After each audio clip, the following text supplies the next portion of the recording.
This is what you can eat to lose weight by lowering your estrogen dominance and regulating your hormones.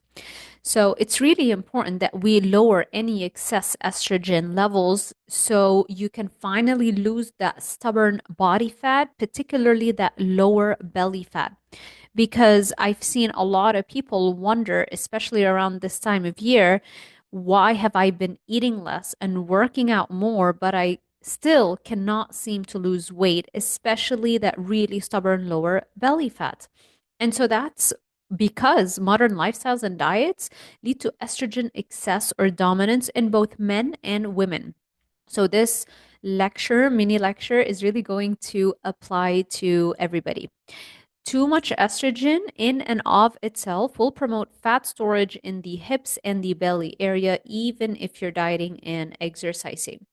Hi, I'm Dr. Sarah Zaldivar. I have a Ph.D. in nutrition and exercise physiology from the University of Miami.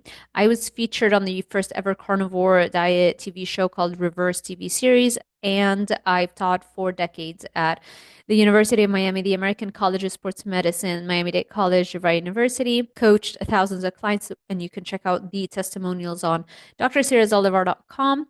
I really focused in with my dissertation, and the bulk of my work up to this day revolves around how to help you raise your baseline dopamine level. We might talk a little bit about that briefly at the end.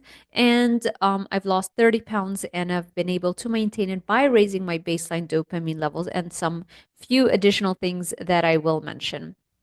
All right.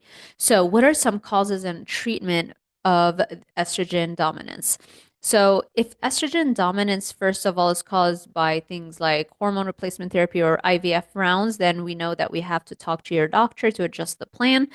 If estrogen excess is caused by ovarian cancer, then oophorectomy or surgery to remove the ovaries is obviously what is necessary.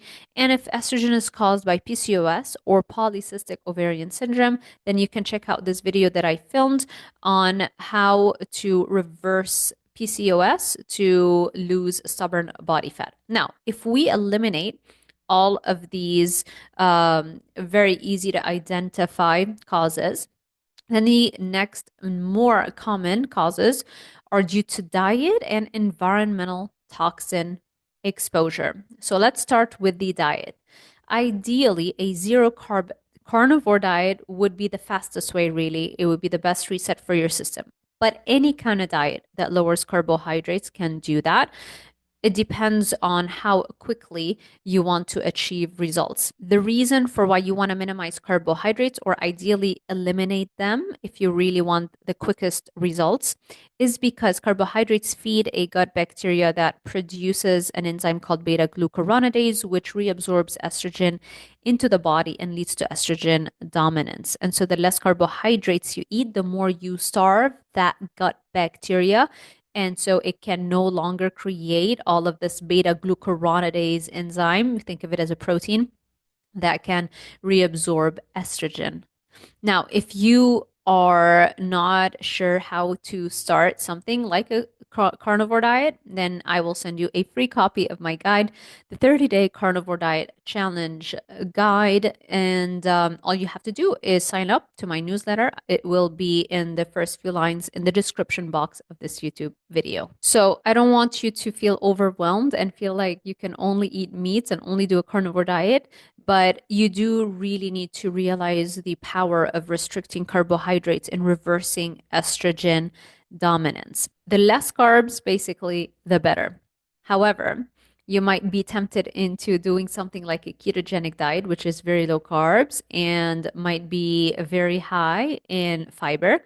That's a bad idea because eating a lot of fiber, like on a keto diet, might feed that gut bacteria that I was mentioning before that also produces beta glucuronidase. And also it can feed into SIBO or small intestinal bacterial overgrowth. All of these changes to your gut microbiome is going to lead to estrogen dominance. A good idea to see if you have SIBO or small intestinal bacterial overgrowth, which is very common in terms of gut disturbances. Get this thing, food, I think it's called Food Marble Air 2. And you can do a breath test and it shows you based on the breath test. You can do as many as you want for as long as you want. And it shows you how much SIBO you have and how you are able to normalize it over time. I'm not affiliated with them. I don't have a coupon code for you. Unfortunately, I just bought it because I was recommending it to all my clients, especially the ones with SIBO, severe SIBO. We all have some level of SIBO. It's just like, how bad do you have it? The worse you have it, the more it starts to lead to things like hormonal imbalances, and the more it starts to lead to all kinds of issues. I think I paid like $250 on this. It's cheaper than the gold standard test, which is the Trio Smart test. But it's faster results. You get results in your home. Another reason why it's important to restrict carbohydrates is because it's going to reverse insulin resistance. Everybody has some degree of insulin resistance. If you have it to an extreme extent, then you have type 2 diabetes. But even at lower levels, it can cause serious issues for people. And so by restricting carbohydrates, you can reverse insulin resistance. So insulin resistance is a problem because it increases an enzyme activity called aromatase.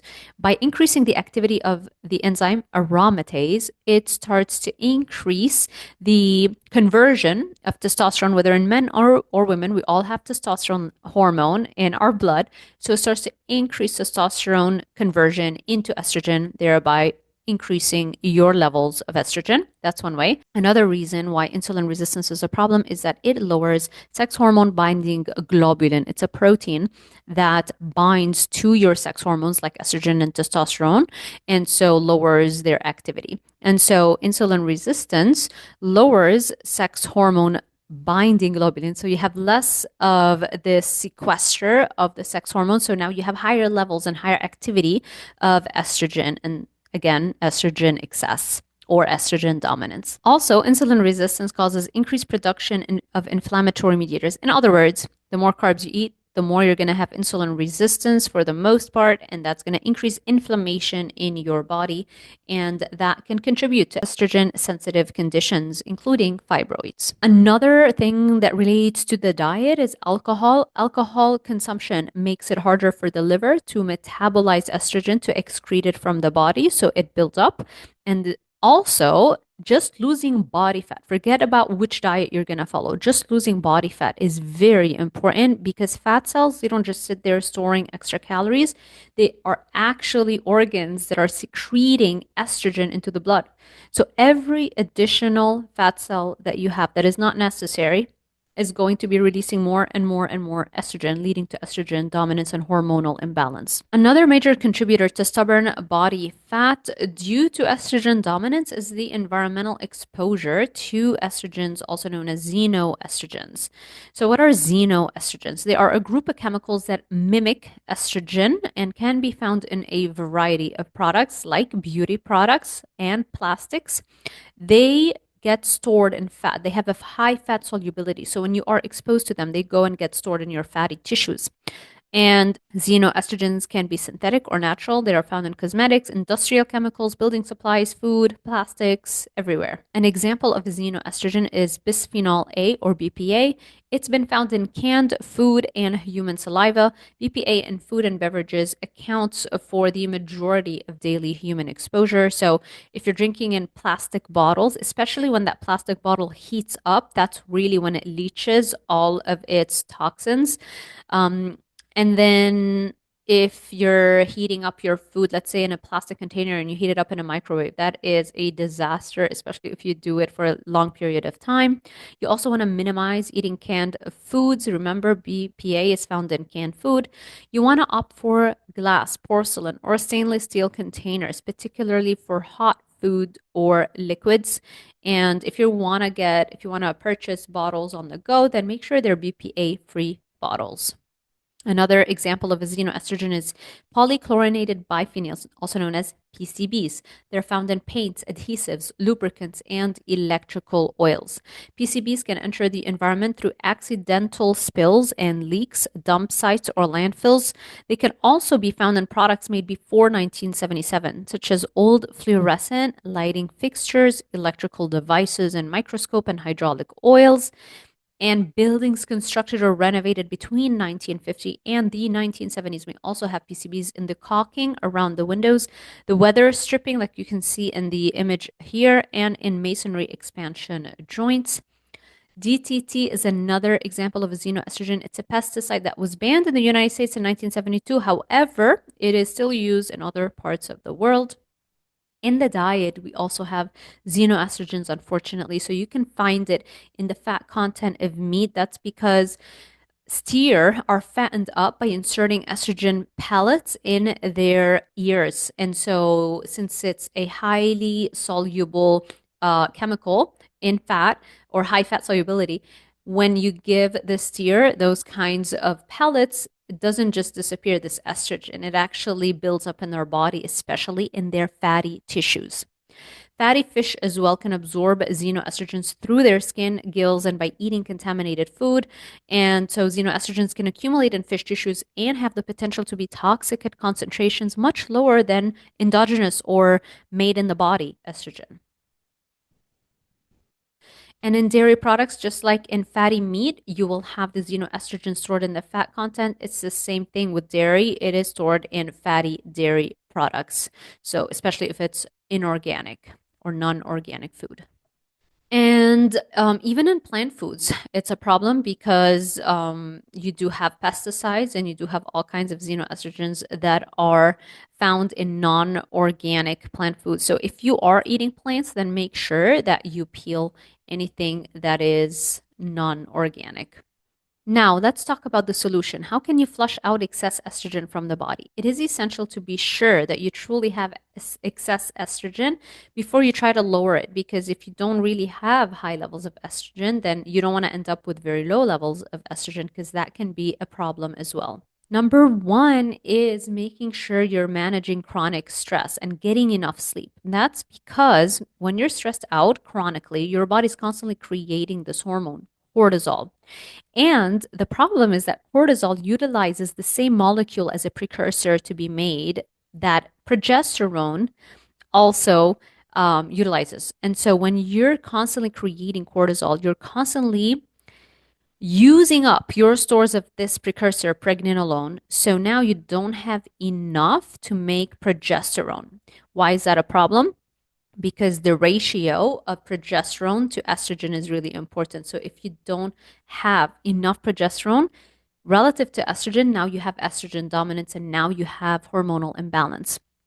So if you're managing stress really well, cortisol level isn't too high all the time, then you will have enough pregnenolone to make enough cortisol when you need it and also enough progesterone when you need it. So now the ratio between progesterone to estrogen is just the right ratio, and you don't have too much estrogen relative to progesterone, your other main female sex hormone. Regular exercise can help with estrogen dominance by lowering estrogen levels and reversing also insulin resistance, which leads to increasing levels of SHBG, or sex hormone binding globulin, which is a protein that regulates estrogen levels. Remember, SHBG, it's a binding globulin. It binds to sex hormones and lowers their activity. So when you're working out, now you can increase the levels of this SHBG hormone. So that means this binding protein can bind to more estrogen and prevent too much free estrogen in the body.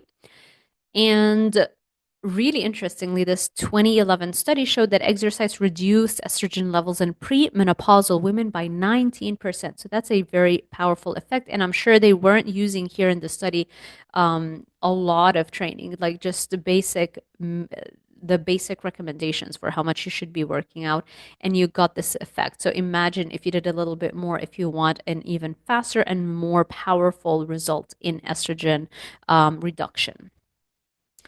Also, you can use supplements like probiotics. Remember, we talked about gut health. So probiotics improves the biodiversity in the gut that may be damaged due to poor diet or taking antibiotics or just living our overly sanitized lifestyle. So we're not really exposed to nature and to soil-based probiotics. Those are the probiotics that live in soil, and we absorb them via the skin. And so it's a great idea to supplement with probiotics. I do have a YouTube video on probiotics. I'll make sure that I link it, and you can also search for that. And then a multivitamin is something also that is helpful. My type of multivitamin that I personally take and that I recommend to all my clients is ancestral supplements, grass-fed beef organs, and also the only other thing, and the reason that I take it is because it is more biologically active, given that I have an MTHFR mutation. I won't dive into that topic right now, but basically, some of us cannot convert the synthetic form of B vitamins into biologically active forms. And this is why we have to take it in a specific type, which is a methylated form, which is found in organ supplements. And so that's why I take it. And also because it has nutrients in proper proportion to one another. And then also vitamin D plus K2. I take the one from Sports Research Brand. Um, I'll also remember to post a link in the description box below for you so that you can check it out off of Amazon. Those are generally what I would recommend. And then if you are interested in the organ supplements, I do have a coupon code here. You can use doctor._Sarah10 and that gets you 10% off of ancestralsupplements.com. And then you can also add in herbal supplements like black cohosh, licorice, resveratrol, and Don Quai that can lower estrogen levels in case you have too much of it. Now, if your estrogen levels aren't really low, but progesterone is low, you're considered estrogen dominant because the ratio is off and you have too much estrogen relative to progesterone. So if you have that type of estrogen excess called specifically estrogen dominance, then you can increase your progesterone levels by supplementing with fenugreek, licorice, white peony root, and chaste berry. How would you know if you are estrogen dominant? You would need to have the test for estradiol, which is the main form of estrogen in the body, also known as E2. And you need to have a blood test for progesterone, and you need to look at the ratio. So if you do then the progesterone number divided by estradiol or E2, it should be between 100 and 500. A ratio below 100 indicates estrogen dominance, while a ratio above this range may indicate progesterone dominance. Now, another way to flush out excess estrogen is making sure you're not constipated. Constipation affects the elimination of estrogen from the body.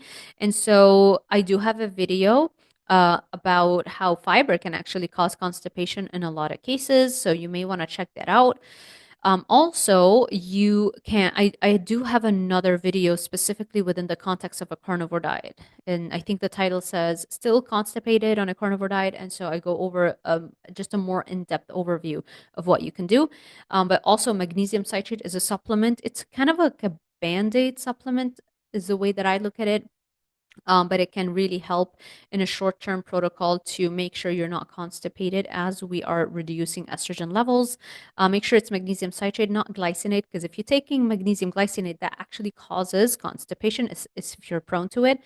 And actually running, the more intense you run, the less constipation you're going to have. The question is, at what dose of running can you completely cure constipation? And this is something I see in a lot of carnivores. A lot of my audience follow a carnivore diet.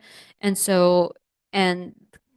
I think like the number one complaint is constipation. And that's because a lot of them aren't really adding in a good running regimen to their diet. And so there you have it. Running is going to fix it really fast, but not if you're just doing like 1 or 2 miles a day. It takes a little bit of a higher dosage than that. Now, another main cause of constipation is SIBO, small intestinal bacterial overgrowth. Again, this is a good little gadget. I really love it. So you can check out what's it called? Food Marble Air 2. And that can help you on the plan to reverse SIBO if you want to go at it, and try to see different foods and see how they affect your methane and hydrogen levels that you breathe out via this device. So this is one protocol. A carnivore diet is obviously the fastest way you can reverse SIBO. It's because it's like SIBO is mainly caused by the fermentation of carbohydrates, but it's not the only cause. There's vagus nerve, sluggish vagus nerve. There's a bunch of stuff, but I would say I would start with just a carnivore diet if you think that SIBO is an issue for constipation. And then candida overgrowth can also cause that. And again, if you cut out sugars and fibers, that can usually handle and take care of a candida overgrowth, which is a type of fungal overgrowth that a lot of people have in their guts. Also, if you've been a chronic dieter, if you've fasted a lot and not really worked out and put on a healthy dose of muscle, that means you're probably having a very slow metabolism, and your metabolism isn't really going to just fix itself. You actually have to go through a specific protocol based off of the reverse dieting principles. So I do have a guide on that. It's called SUPERBREED METABOLISM. It's on my website, drsarahzaldivar.com/shop. All of my guides are on drsarahzaldivar.com/shop. So SUPERBREED Metabolism Guide is the one that outlines the reverse dieting protocol that can be used to speed up your metabolism so that your hormones kick back into gear, your thyroid hormone kicks back into gear, and everything speeds up, and that can eliminate constipation as well. Also, if you have a sluggish thyroid gland, you want to heal that hypothyroidism, because a sluggish thyroid is going to lead to hormonal imbalance, including estrogen excess, and it's going to slow down the detoxification process, and it's going to give you constipation. So if the root cause is a sluggish thyroid, then I would make sure the hormones are fixed so that we don't have constipation, so we have fast elimination of the excess estrogen in the body.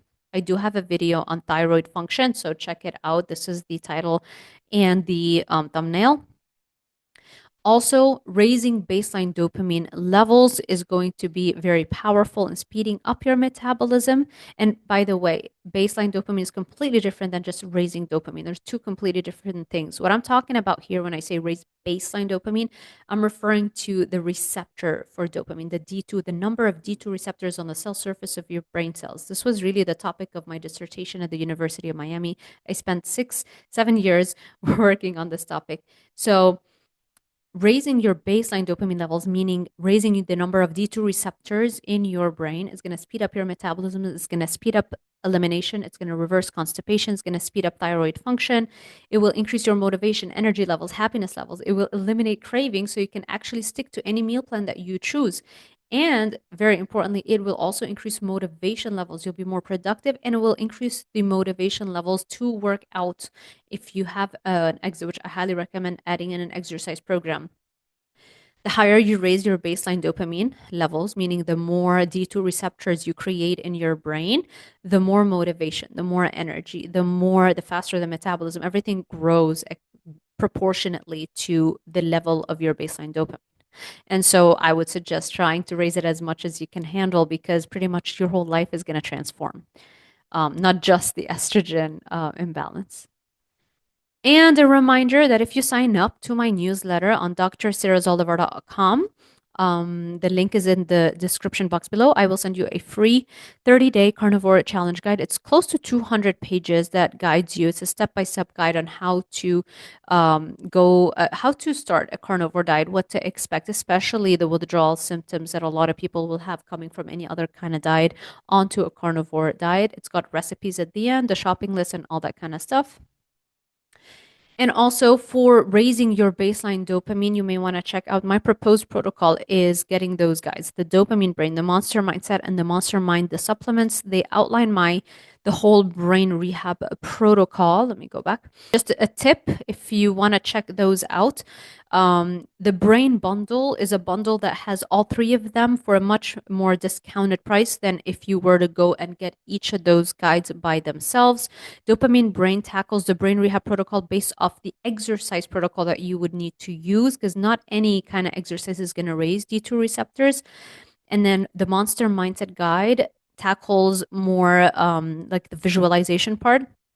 I introduced 2 new concepts, energy versus training visualization, and I explained the difference between why you need to do energy versus a training visualization. You want to do both. They increase dopamine levels by 65% in a single session. And then Monster Mind, the supplements, are some of the supplements that can also raise D2 receptor numbers.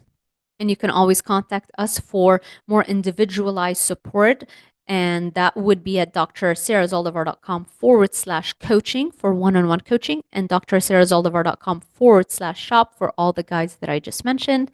Thank you so much for watching. I hope this was helpful. If you thought that it was valuable content, make sure you share it with your friends and family and anybody that you feel might benefit from this kind of content. And if you want me to create more similar content, make sure you give this YouTube video a thumbs up, subscribe, and hit that little notification bell icon so YouTube alerts you every time I post a new video. Thank you for watching again, and I will see you in the next one.